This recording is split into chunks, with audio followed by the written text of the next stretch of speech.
Well, good evening and welcome to the Barnstable Recreation Commission November 4th meeting. It is a pleasure for everyone here to be with us. Let me read a few important notes before we begin. This meeting will be replayed via Xfinity Channel 8 or High Definition Channel 1072. It may also be accessed via the Government Access Channel live video on demand archives on the Town of Barnstable's website. It is with great pleasure that I will begin the Recreation Commission roll call. Please say present when I say your name. Tim Luce, Present. Brendan Burke, Present. Tony LaPala, Present. and Jim O'Leary. Present.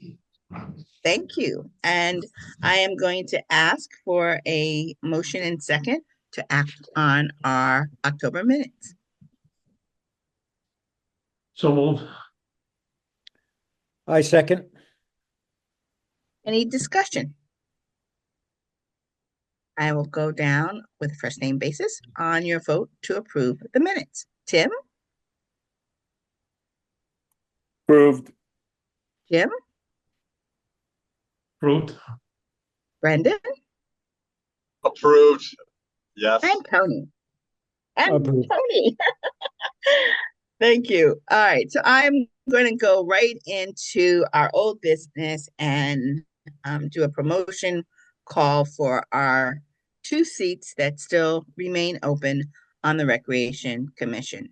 So let me start off by just giving just a little bit of a overview.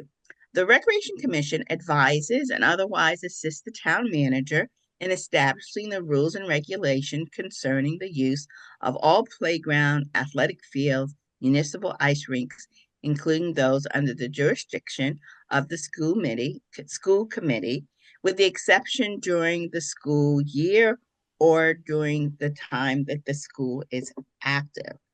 The other thing that's really cool about the Recreation Commission is that we can really start to help influence some really key kind of rules in our recreation area. The one thing that the Recreation Commission did during my tenure that I'm really, really proud of is we were the first town on Cape Cod to incorporate smoke-free beaches.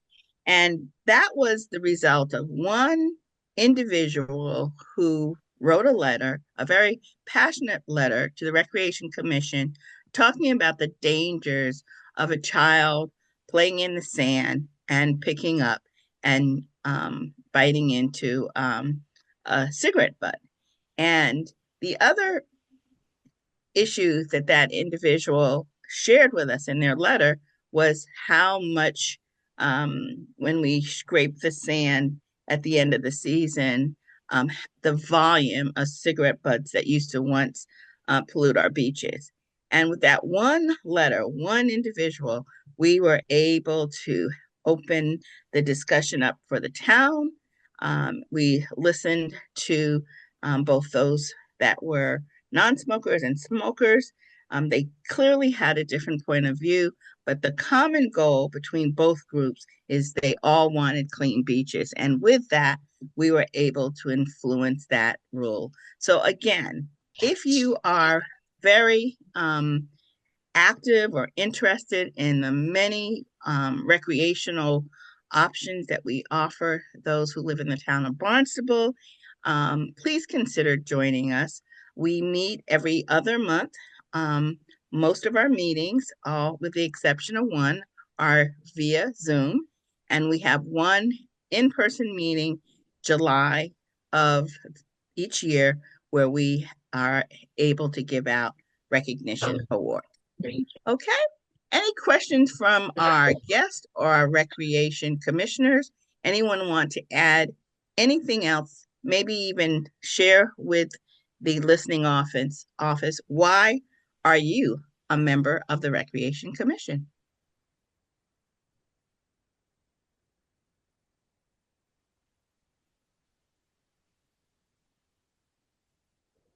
and might even call on you. I'll jump in.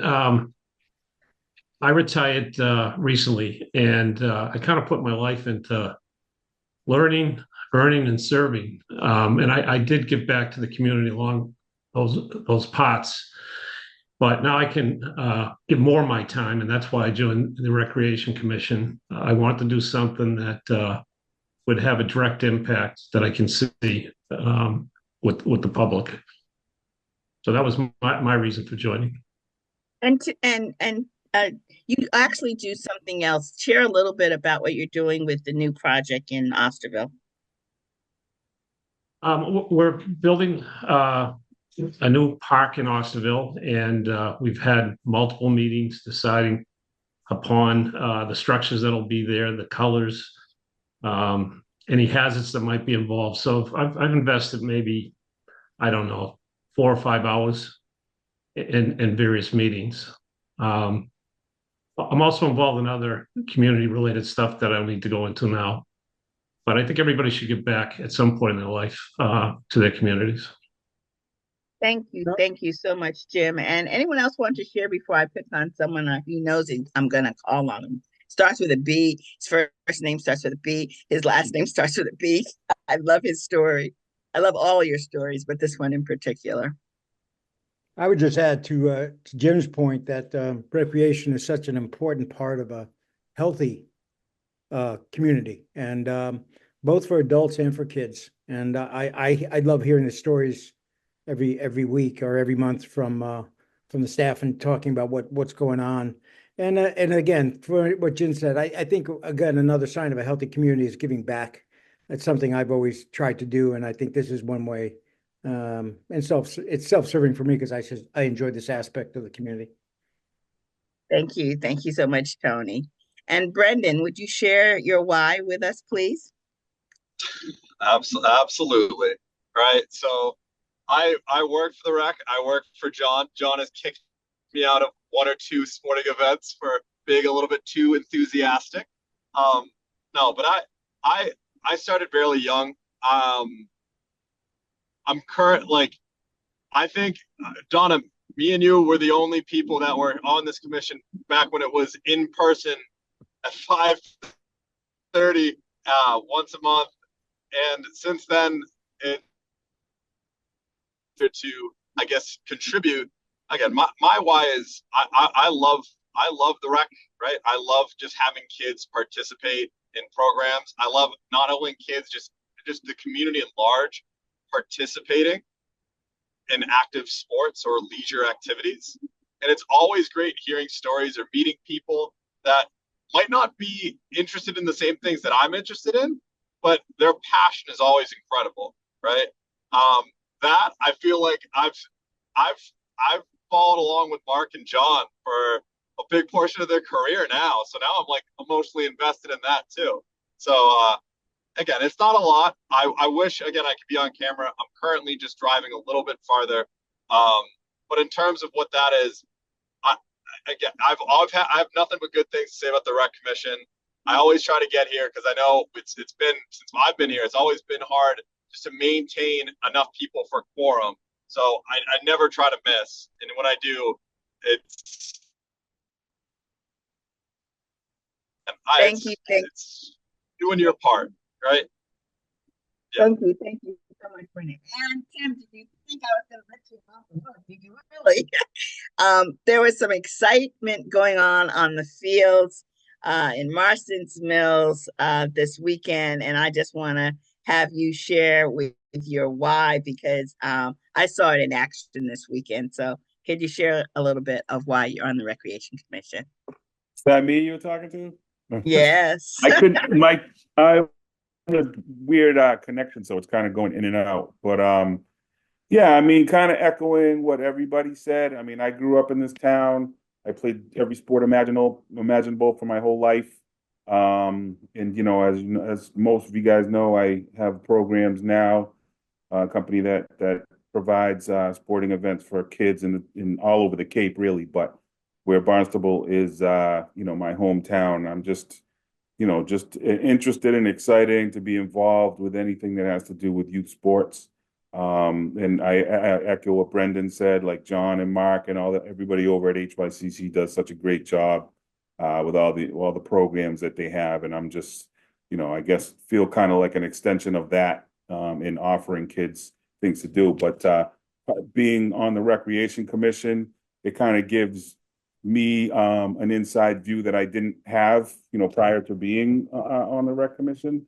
So it's kind of cool to be involved in what goes on with the facilities and the fields and everything around town. So it's just, again, what Tony and Jim said, I do a lot in the community. It's something that we try to, and we're going to try to do more in instilling that in a lot of the kids that play our programs in giving back to your community, because there's nothing like community service.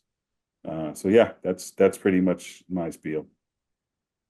And I'll close out by saying that I've been a member of the Recreation Commission for many years, and it really roots back to my eighth grade teacher, who has a beach named after him, Mr. William Koval, one of my top three teachers. Just loved math. I am not much of an athlete, but thanks to Mr. Koval, I am a phenomenal statistician as it relates to all sports. So again, if you're listening and you have a similar why, or you just want to give back, the Recreation Commission, which meets in person 6 times a year, five of those via Zoom and one in person, please go to our town website and look for the application. If you have any questions whatsoever, you can reach out to John Gleason, Sandra Merritt, or myself, Renee King. And I hope you will consider.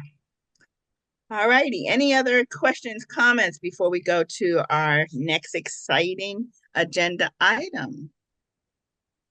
Well, it is with great pleasure that I introduce our next guest. I've had the pleasure of working with Nina Coleman for the past several months, sitting on the Sandy Neck board. And Nina has some exciting things to share with you about what they do over at the Sandy Neck location. So Nina, please share an update with us on Sandy Neck. Great. Can everybody see that? Yes. Okay.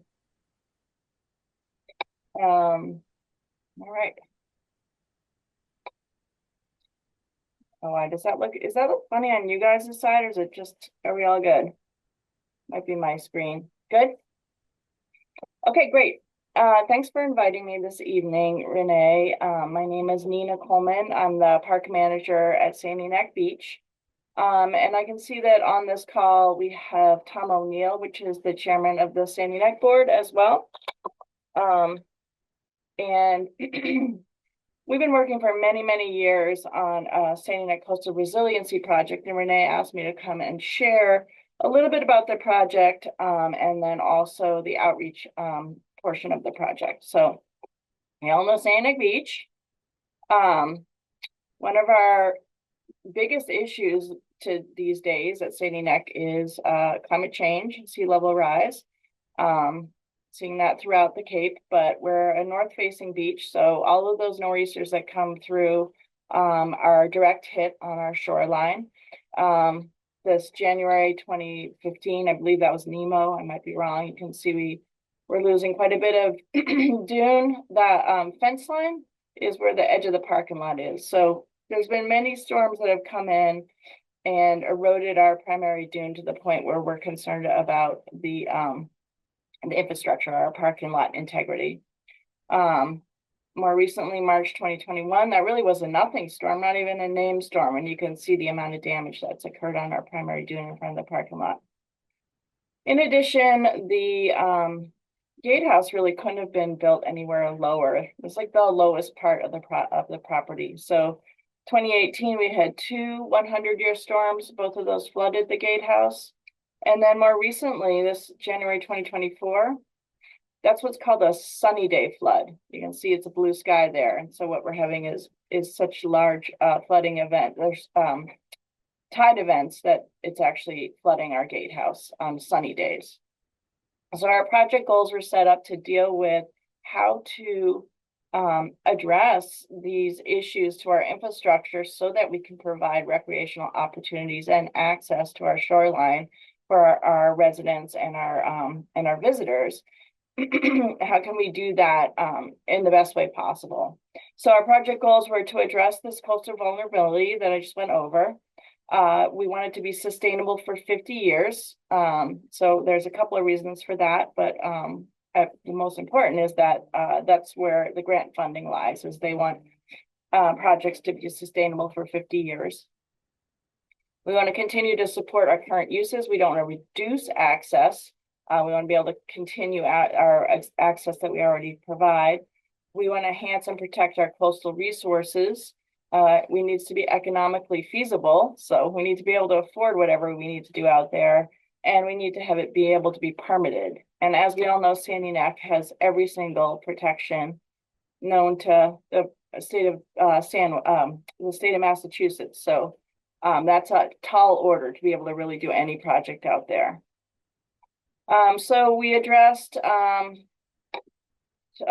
areas: the parking lot, the access trail, an area where I'm going to talk about where we're going to put our gatehouse, and then the area of our existing gatehouse.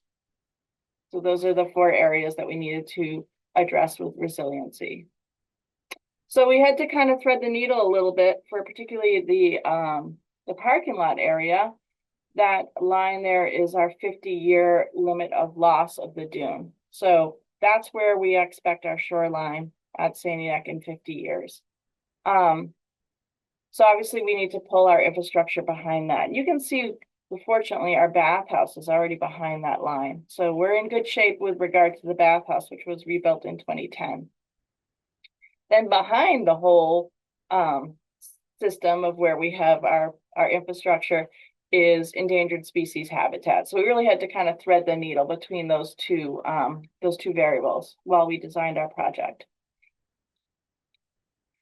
So basically we had our goals. We came up with 3 alternatives to address the issues that we have in those 4 locations. We brought, by hiring a private consultant, we used Woods Hole Group, which is a pretty marquee consultant group.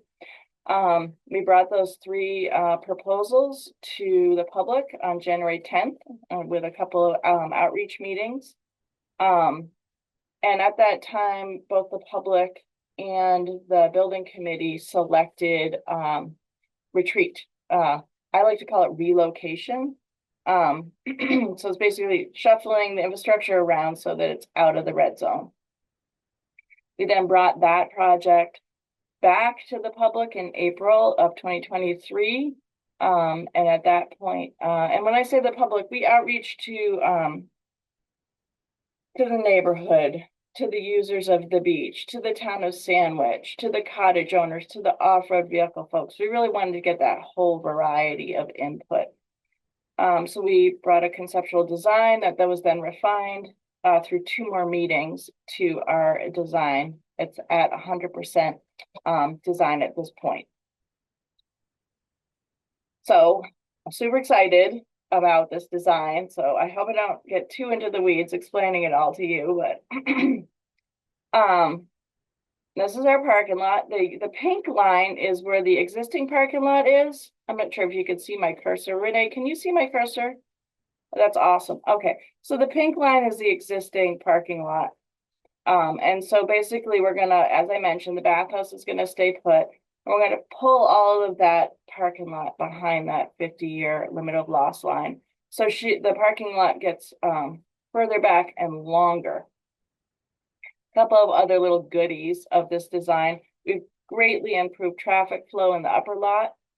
And while I should back up, while we were busy looking at coastal resiliency, we also looked at a number of other indices. It's like, well, if we're going to relocate all the structure, all of our infrastructure, let's improve traffic flow. Let's improve like handicap accessibility. Let's improve safety on the park. So all of those are sort of woven into this plan. So with regard to access, we have a handicap ADA accessible overlook here, as well as now the MobiMat and the handicap parking is down in this lower area. So there's less, right now you have to get from a high area to a low area where folks are accessing the beach. This is the ideal location to get folks that are mobility a little bit having some mobility issues, pardon me, to get them in this less of a curse, less of a elevation change. We also have this access to the off-road beach. We're leaving the trail where it is, but we wanted to have an emergency access point. So if the access trail is blocked, which has happened many times, we'll be able to get emergency personnel out, or if we needed to evacuate the beach quickly. We also have at Sandy Neck this constant interaction between pedestrians and vehicles because there's no way to get around without walking in the parking lot. So we created this pathway behind everything, behind all the infrastructure, so you don't have to walk down basically the road to get to the access points. So those are some of the delightful new changes that we're proposing. We still have MobiMat access in this higher location, and in the most western location as well will be accessible. At the access trail, mouth of the access trail, this is a big safety concern for those of us that work at Sandy Neck. Right now, folks are airing up and sometimes airing down in the road. So in the dark, they may be crouched down at their tire, airing up. And so we needed to widen the trail and create air up and air down that wasn't interacting with two-way traffic flow. So rearranged here, pulled the infrastructure out of the low area. This whole area floods too, by the way. So that's a new phenomenon. I've been at this for 21 years, and this last 7 years or so, it's pretty eye-opening what we're dealing with regard to flooding. And then on the gatehouse, again, pretty much our lowest portion of the property is here where our gatehouse is. So we are going to move the gatehouse up north, up Sandy Neck Road. For those of you that recreate at Sandy Neck, it's where the pedestrian sidewalk crosses. That's our higher point. So we're gonna gain about 12 feet of elevation for our gatehouse. We're gonna move the gatehouse up there, and then we're going to create some auxiliary air up and some parking here for the hiking trails. There's one more thing I am going to back up because I forgot to talk about.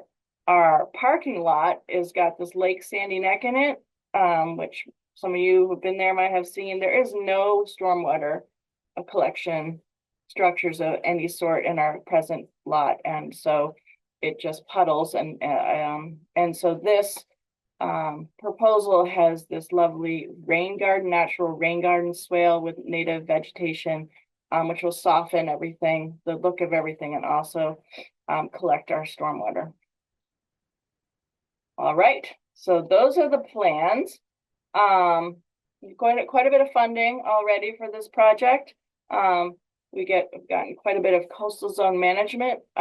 It's called the Coastal Resiliency Grant. We've gone after that 3 years in a row, fiscal year 23, 24, and 25. We received funding through those requests, and that was all for design and permitting. This permitting is quite a big deal for this project, as I mentioned before.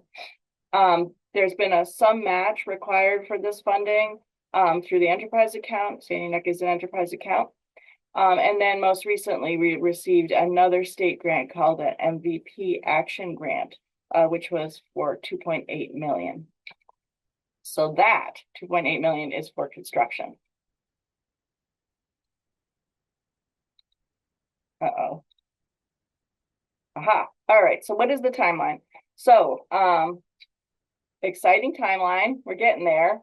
Folks, this winter, we're going to be completed with our the last of our permits.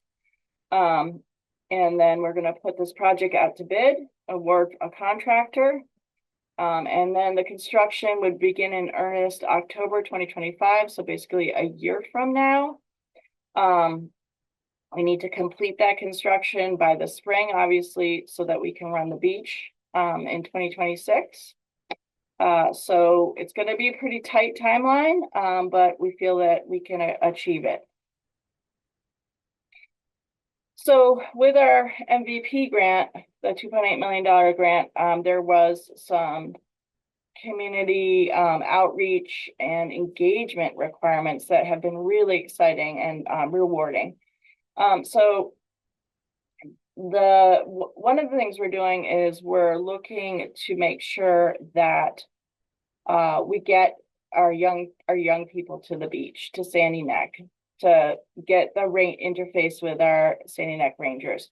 So we started with Hyannis West for this year, so 2025 coming up.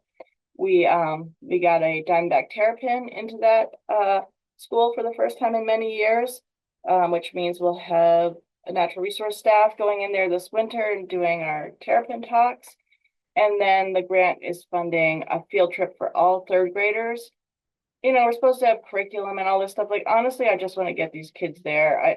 There's so many cool things to see. I just want to get them excited about Sandy Neck. They'll be engaged because they have a turtle, and everybody loves turtles, and really have an opportunity for a field trip and some fun in there as well. Because what we've discovered is that a lot of our young people aren't visiting the beach, even though they live here. Another part is a little more of a technical piece. The grant wants us to reach out to high school, so we're reaching out to Barnstable High School and Upper Cape Tech to engage them in the more technical aspects of the project. How did we come up with this modeling with this 50-year line?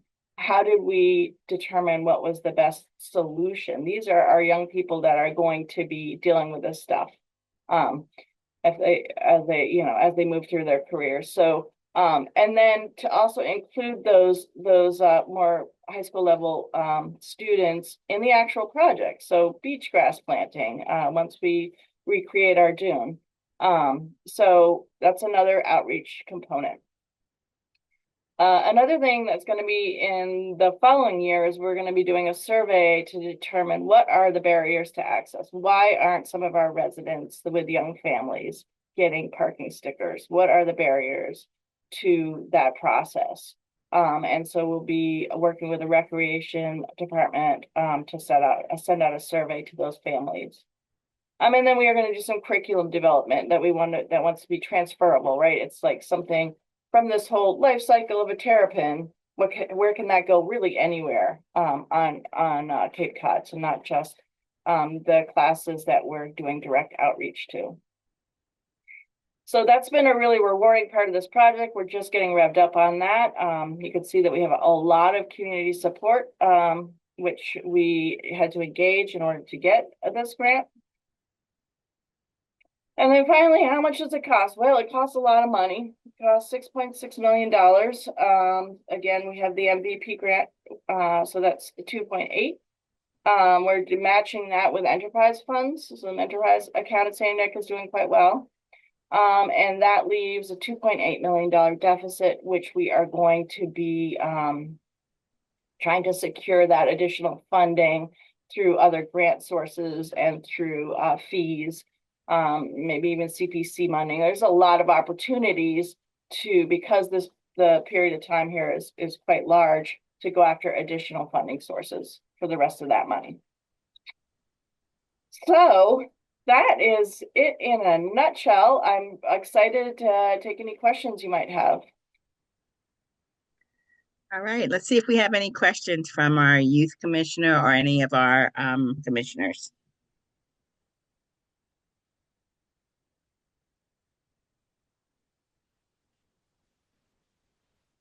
Pretty good presentation. No question. Yeah, I just a am comment. always, go ahead. Just want to thank you for your advocacy. I'm sure there were a lot of roadblocks along the way that you had to overcome, and your passion is making this happen. So, thank you. Thank you.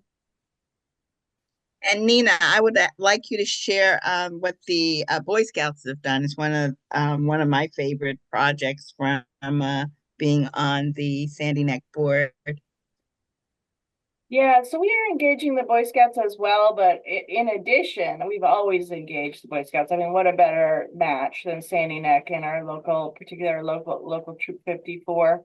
So those boys come through quite a bit and do overnight camping and get their badges. And then when we have boys that are going after their Eagle Scout badge, they often design projects through that benefit the park. And most recently, a young man installed a osprey pole, which you can see from the upper lot. There's a overlook in the upper lot. And then he put in a really lovely educational sign about it as well. So, and now we have another young man who's working on kiosks throughout the park to provide better information to the public. And then as we move forward with this project, I have some really good opportunities for boys that are coming into going into their Eagle badges that they can actually work on this project, beach grass planting, educating the public about the project. There's a lot of collaboration that we can do with many of these youth groups. And what's so awesome about these youth groups, they not only do the project, they come before the Sandy Neck board. They present their ideas, they give reports. So Jaden, this is something I would love for you to take back to the town of Barnstable commissioners, because youth commissioners, because this is, I'd like to see some possible synergy in the future. So I hope that you were inspired by the amazing project that's underway and some of the examples of the projects that are there. I am going to invite my dear friend Tom, the chair of the Sandy Neck board, to say a few words. Yeah, thanks, Renee. I appreciate the opportunity to meet with you guys.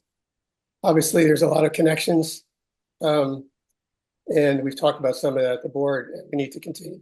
Excuse me, I've lost my voice, but we need to continue to expand those opportunities. But I mean, the Sandy Neck board, you asked a question earlier that I'm just going to respond to quickly, which is why people join committees. This project, our board has three strategic goals. We try to stay out of the weeds, and we try to, be looking at a level that's, either really good strategic opportunities for Sandy Neck or else risks that we have to worry about mitigating. And we focus every meeting around three main issues of coastal resiliency, around public outreach and use, and also importantly, economic sustainability. And when you look at this project that Nina just presented, you see all three of those at work. We started working as a board. I've been on the board since 2013, and we started working on this project in 2015. And there's four of us, I think, that have been along for the entire ride that are on the board, in addition to Nina. It's been pretty grueling. A lot of, alternatives, a lot of discussions, a lot of politics. But ultimately, everybody stuck with it. Certainly Nina and her team and the board, and the town. I think in the end has been very, very supportive. Mark and his team, DPW guys, some of them people that are on the project team too. So if you want an answer to why you joined a committee, I think if you looked at this project, and I'm sure you guys have similar projects, it's hard to imagine a more complete example of an effort that's certainly very holistic in its approach in terms of not just addressing one facet or one element, but really addressing a whole suite of benefits. So I mean, it's kind of a lot of complexity, and we're not there yet because we still have more funding to achieve, but we're very positive about our ability to to achieve that. And so we're going to keep working on that. But yeah, this is the reason you join committees. So thanks very much for having an opportunity to speak to you guys. And if you have any questions, I'm happy to answer them. Thank you so much, Tom. It was a pleasure to have both you and Nina with us this evening. You're welcome. All righty, so we are going to get ready to transition to our next topic. Is the Cordial Eye group here? I didn't see them come in yet, and I might have missed them, Sandra or John. They're not here. Okay, so I'm going to move quickly into Jaden, who has already asked to give us an update. So, Jaden, are you all ready? Yeah, of course I am. All righty. So it's so good to have you back with us. Yeah, it's great to be here. All right, take it away. I'm Jaden. For those who don't know me, I am a member of the Barnstable Youth Commission. So we've only had a few meetings in the past couple months. School just started, start of the season, so it is what it is. But what we've been working on so far mainly has been finding dates for all of our annual events. So we found dates for most of them, except for our first one. Our first one's going to be the Youth Substance Abuse Forum, which kind of helps parents like explain how to deal with kids who may be abusing substances such as like vapes or alcohol or stuff like that. So that is going to be within the next few months. But like I said, we don't have an exact date for that yet. Aside from that, we have our usual annual events such as the job fair, the youth summit, those things which are going to be upcoming around the March, April time. And last year we had a new event. We hosted a food drive and it was really successful. We did it on Super Bowl Sunday. So we've been thinking of doing that again this year, hoping it's just as successful. So yeah, that's kind of all we have so far because, like I said, it's only early, but we're still working on it and we're going to make as much as we can. That is really awesome, Jaden. And we, the Recreation Commission, are there for you. So don't hesitate to reach out to us and put us to work. Okay, you can count on us. That food drive sounds awesome. So let's make that happen. I participate in your wonderful job fair. How many years has that been? Pretty impressive. It's been a lot of years. It's been a lot. And these programs for the guest and for the recreation commissioner, some of the newer ones, they are youth run. George Noonan is the leader, but it is really amazing to see the amazing students from both Barnstable and Sturgis really take on leadership role and run events that they pretty much you've created them from the ground floor up. So thank you, Jaden. Are there any questions for Jaden tonight? Renee, I just have a question for you. Do we have any facilities that could be used for that first meeting that Jaden referred to? How much space is needed? So that the Jaden, I think you guys have done that in the past in the schools. Tell me what you are looking for in terms of a facility to host it. To host the event? Yes, the Summit? substance abuse Or for the substitute, sorry. parents. Yeah, so in the past, it's been either at the BACC, the Senior Center, or just in the Barnstable High School library. And normally it's pretty successful, especially when it's at the BACC. We get the hidden in plain sight truck or trailer. So what it is, it's like a mock bedroom of sorts that could kind of it simulates how a teenager's bedroom would be, especially if they had substances on them. There would be like innuendos and stuff like that. And that normally is right outside the BACC. And then inside we have speakers. Kevin Rosario is normally one of the speakers who's there. Then you normally have a second speaker, but that kind of changes. But the BACC has worked very well for us in the past. So So we let's probably scheduled the BACC. So let's work with George and John and see if we can help with the location. If that's a location that's central, I think that the other thing that we can help you with is getting the word out. I mean, I think just getting it out to the parents. Sometimes the students don't necessarily get the communication to their parents. We need to get the words out. I've seen the truck. I've been to your event, and any parent with a teenager, and I would say upstream, the parents that have younger students that will become teenagers. I think this forum is very informative and very current to the things that are happening today. So thank you. That was Jim who asked that question, or Tony was No, one other thing, was I, Tony. offer my support in any way. I have also seen that trailer when I was at the Citizens Police Academy. It's a nice way of bringing reality to some parents. Jaden, how many people usually come to the, when you've done it? What's your participation been at those events, at this event? So last year we didn't have a great turnout. It was probably around 20 to 30 adults. Last year we had a pretty major problem with advertising though. Okay. Often we'll get up from like 60 to 80. We do get a decent turnout, but more turnout would be that's probably our goal right now. Is getting more people, getting the word out more, advertising it better, so that we can just spread the word to more parents, to be fair. Do you work with the Barnstable High School and with Sturgis and potentially St. John Paul to try to, through their resources, get the word out to parents? Yes. We have on the mission, we have different members from different schools, from Sturgis, both Sturgises and St. John Paul. We do our best to advertise it at all the schools, or at least those four particularly. Great.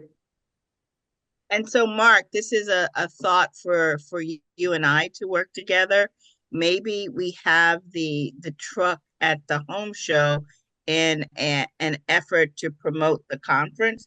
It might be a little bit late because that's not until April, but it might be, another way for the amount of traffic that we get at the home and garden show, over 1,000 people walking through, just to walk through that van or to even know that this program exists. So let's talk um, outside of this meeting to see if there's any synergy there. We'd love to help there as well. Any other questions? Well, Jaden, thank you again. I look forward to coming to one of your meetings, and I will offer the recreation commissioners, if you ever are able to sit in on the youth groups meetings. When are your meetings held again, Jaden? This year we changed it up. Now the meetings are at or from 6:30 to 7:30, the second and fourth Wednesday of every month. Thank you Twice a month, so much. 5:30 to 6:30 on Wednesdays. Yeah, so I'll make sure that we get that information to you all. It's always good to let George know in advance if you plan on attending, but it's amazing to see our young folks in action. Thank you You're so all much, always Jaden. welcome. Of course. Pleasure to be here. Hope to be here more. Excellent. All righty, we are going to move to our next item on the agenda. I know few folks have some tight schedules tonight. Did the Cordial Eye group join us yet? I didn't see anyone. Renee, I don't think they ever planned on attending. I think Mark, it's a part of Mark's presentation for the month. Okay, okay. I didn't know. I was expecting potential participants and public comment. So who would like to go next, John or Mark? It's your choice. I can go and then Mark can go and then talk about the cordial as well. Okay, thank you so much, John. Take it away. Thank you. Good evening tonight. This month or this past month, a lot of meetings with our, different users and stuff going on. I met with the Barnstable Pickleball Group to kind of talk about their past summer, and as you guys all know, how busy it is in Marston's Mills in the summertime and how many people they can have, and just discussing how to best help them operate during the summer months with residents and non-residents coming to play there. So that was a good meeting. They're going to go back to their group and then we'll meet again in the near future to see how that goes. I got invited to the Barnstable Disability Commission to talk about the Moby mats that we purchased for C Street Beach. And then they wanted to discuss about possibly buying a motorized wheelchair. But I thought it was best to have them help recreation, buy more Moby mats first and gain more access to beaches before they spend, because I think one of those motorized chairs was well over $10,000. So I thought more Moby mats would be a better use first, and then down the road, maybe buying a motorized vehicle. And then we talked about this club or group called Road to Recovery. It's a group of individuals that want to gain some access to store equipment to row at Waquaket Lake. And that's been progressing over the past couple of weeks in discussions. Let's see. This past month, I've been meeting with a lot of our year-round users of the West Barnstable Community Building because they store equipment down below in the basement. And, there's a lot of stuff down there. So I met with people just to kind of get a sense of what stuff is theirs and try to have them clean up, tidy up, and have the basement more presentable. And all my meetings so far with every group has been great. Some people are going to consolidate down and get some stuff out of the building. So that's been going well. Let's see. We did an evaluation of the Luke's Love Playground. And in that evaluation, we ordered some new equipment. And that will take, I think, 4 to 6 weeks. So hopefully they'll have that installed. So if there's nice weather in the wintertime, potentially people will have some new equipment to play on. Let's see. We met with the Katuitt Athletic Association every so many years. Lately, it's been every 3 years. Their user agreement of Lowell Park will be ending on November 30th. So we met with them to see how the relationship is currently going, which we have a great relationship with them. So we just discussed some new things, and we'll have a new agreement with them in the near future. Nina's here, so I met with Nina this past month, just talking about Sandy Neck and lifeguarding, and that was a great conversation with Nina and how we work together because we are separate entities, but the Recreation Division does, it has in the past provided Sandy Neck with lifeguards. So we met with Nina, and then coming up soon, in 2 days, we have our winter registration is coming up for residents. And then on November 13th, we have it for non-residents. And I know we're here in early November, but our 2025 parking permits are available for purchase. So you can buy the parking permits online or through the mail. We sent out our first email last Friday. I believe everyone should have received something like at 7 something in the morning. It is not a spam email. It's to get you to renew your permit. We would love you to do it now. You don't necessarily need it probably unless you're going to ways of water or shellfishing or stuff like that. But you'd rather wait a couple weeks now in the wintertime and get it sometime in the next couple of weeks, opposed to waiting until May to do it. Well, we're slammed and when it's beautiful out. So if people can take a couple minutes out of their precious time to do that, they'll be appreciated. When we came back Monday, we had hundreds of people that have already applied. So definitely the first email worked, and it encouraged people to continue to get their permits online or through the mail, and we will get them back to them as soon as possible.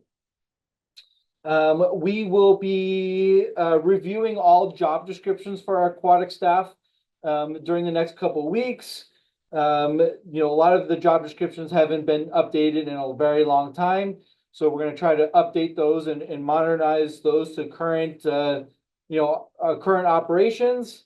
And we'll be also updating our aquatic manuals. So, staff fully understands what their roles and responsibilities are, to make sure by next summer we have a modern version of our manuals.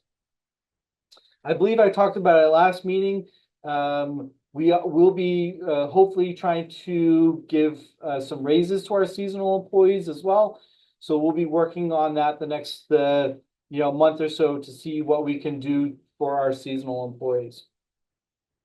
Recreational program wise, this time of year we always take down our street soccer cage that's in the parking lot of the HYCC next to the Barnstable Community Innovation School. That did come down because the building does ramp up with a lot of hockey, and that parking is needed. Plus, during the cold, weather months, it doesn't really get used as much.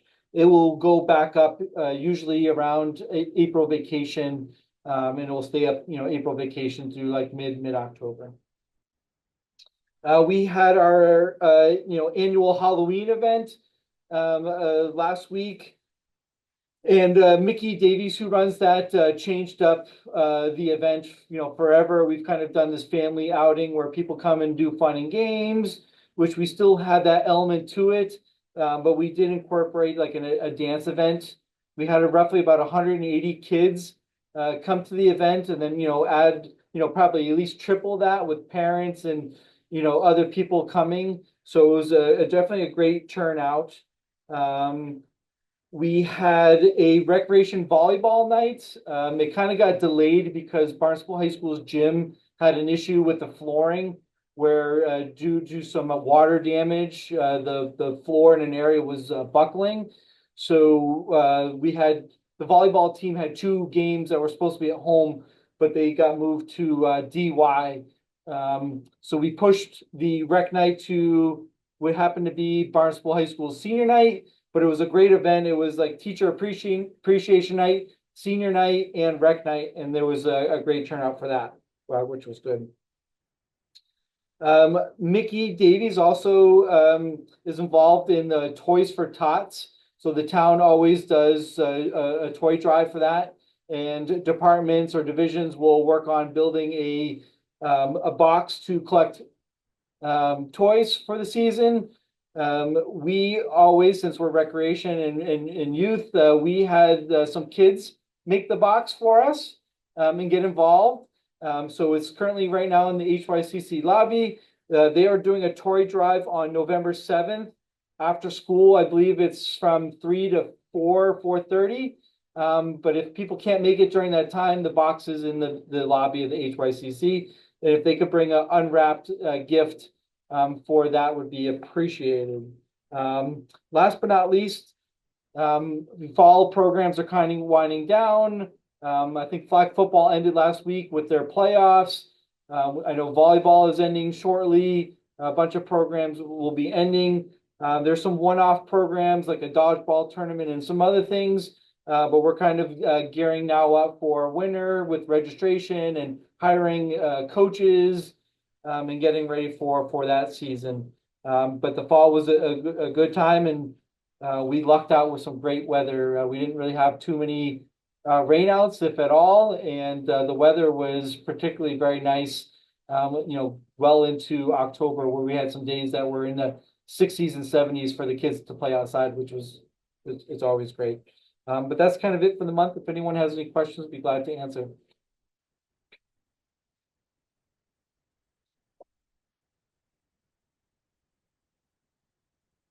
That was great, John. I'm curious to see what the mats look like that were installed on the beach. So I'll stop by. I have to visually see what they are, and I like the idea to have more of those mats across more of the beaches before we invest in a more expensive device. But Yeah, it's all about accessibility. yeah. I mean, the mats are pulled up at this point, but I definitely can send out an email to show you what they look like. I believe Sandy Neck has some as well. They are very expensive. So we bought 4 mats and it was just under 10 grand just to buy 4 mats, which covers 200 feet. Okay. So, they are expensive, but it does allow people to access the beach more efficiently. So we do have the handicap surf chairs that do help people to get out onto the beach and into the water. But not everyone is capable to push someone in those, and it does, even though it does give you access, it can be difficult for some people. So being able to push someone on those mats as well just makes it that much easier. So we're hoping to, have the Disability Commission purchase some for us, so we can install some at, some of our other busier beaches like Colville's, Craigville, Dowses, in other places to help, with accessibility to the beaches. So, but yeah, I can certainly share a picture at some point soon. Thank you. Any other questions for John? Moving nicely along to Mark, please give us an update. Thank you, Renee. Let's start. I'll start with kind of everything I had outlined, and then I'll come back to the core July. So administratively, we have some proposed calendar year fee increases to be brought forth by the town manager on November 12th. We're looking to institute a half sheet ice fee through the months of June, July, and August. That rate would go to $175 per hour to use a half a sheet of ice.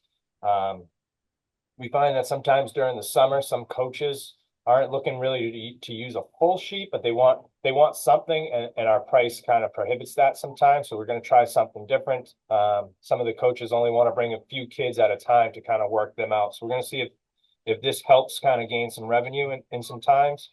And then we're also going to try to introduce a $200 per hour fee for during school hours. A lot of what we do during the day is kind of slow. So trying to increase and trying to attract some business during the day by lowering some rates might help. The next thing on my agenda was we're hosting a Coats for Comfort winter coat giveaway, partnering with Family Resource Centers this Saturday, November 9th from 10 to 4 p.m. out of our Shepley room. People will be able to register for a free coat for their children up to age 18. They just have to call a number and kind of reserve the coat, and then they can come by and pick it up here. In some ice news, we have a couple youth hockey tournaments this month. This weekend, we have the Warrior Cup put on by the Cape Cod Hockey Tournaments. And then the weekend of Thanksgiving, we'll be hosting the Cranberry Classic Cape Cod Waves Girls Hockey Tournament. That's that Friday, Saturday, and Sunday after Thanksgiving. Also, in ice news, our Mid-Cape 50s Adult Hockey League is back. This is the second year that they've been back. This year, they've attracted a new team. This was a group of guys who used to skate out of our facility a while back. For whatever reasons, it kind of dissipated. We worked pretty diligently with a handful of them over the past couple of years to reinstitute it. They're really kind of driving it. We just kind of set times aside for them. They kind of handle it all. They've created a website. They handle all the registrations, and that's back and running. They've had their second set of games this past weekend, and that goes through March. Gym and youth center news. We met with Trout Unlimited of Cape Cod last week. They're looking to host a fly fishing clinic in our gym this February. So that's something new and different. I think it's pretty interesting, and that'll be happening. I believe it's the weekend going into February vacation. Our indoor pickleball started this past week with recreational play on Mondays, competitive play on Wednesdays. Both sessions are filled with 30 plus players. And we have, with updating a lot of other receivers and shot clock equipment in the facility, we've updated the receivers and our shot clocks in the gym, leaving both shot clocks fully operational. We'd had problems in the past, but now those are all set. So pretty much everything is up and running in the gym. And that's a great thing, because we had a lot of people kind of wondering about that. Then I'll jump into the cordial eye. We were approached, I believe, a couple weeks ago, and we met with the group of the cordial eye, amplify people of color, and the Arts and Justice Collective of Cape Cod. They were looking to put up a mural and looking to see if we had some space. I'm going to try and share my screen to show you guys the space and a rendering of the mural.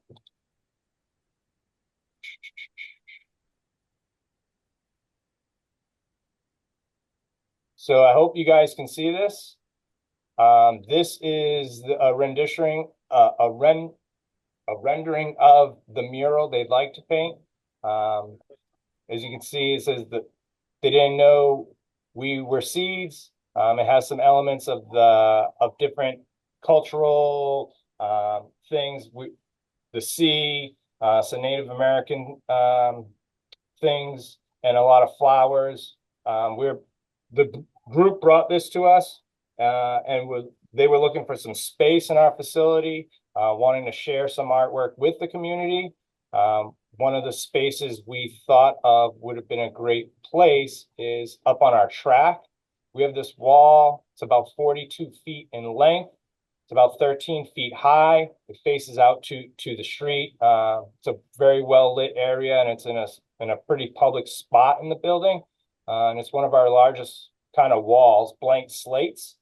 So they want to bring this here, and we just wanted to put it on our radar for you guys for any feedback and support as we try to offer this group some support in trying to get this accomplished and putting it up in the HYCC. So I have a question. I love it. It's beautiful. In Rhode Island, they have, primarily due to the Rhode Island School of Art, but they have a lot of community-based murals, and they're community-based murals because the community is actively a part of putting pieces together, and they actually have artists working with, all kinds of members of the community to work on that piece. Is this that kind of a project, or is this a single artist project? No, it's a collective project. They've gotten some few different stakeholders, and it's my understanding it's going to be they have a kind of a lead artist, and it's going to be put on this paper, painted by numbers, and then that will be affixed to the area on the track that I showed you guys. So it'll be a collective of probably a few groups of people coming in to paint this over. I'm not sure how long. But like I said, it's done on a paper that then it's almost like wallpapered up when it's done. But it'll be laid out here, painted here, and then affixed here. Okay, that's pretty cool. Yeah. So again, like I said, we just brought it up to you guys for any feedback or support. Mark, what would next steps be on this thing? The next steps, I believe, is just giving them the approval and letting them kind of set up a timeline for us of when they're going to come in and kind of the impact it'll have on the track users and the gym itself as we lay this stuff out and it gets painted. But really, no impact on the facility other than scheduling it around what else goes on. Great idea. I would just have one. I would love to make sure, because it's the youth facility. Well, it's the community, so it's really everyone, young and old.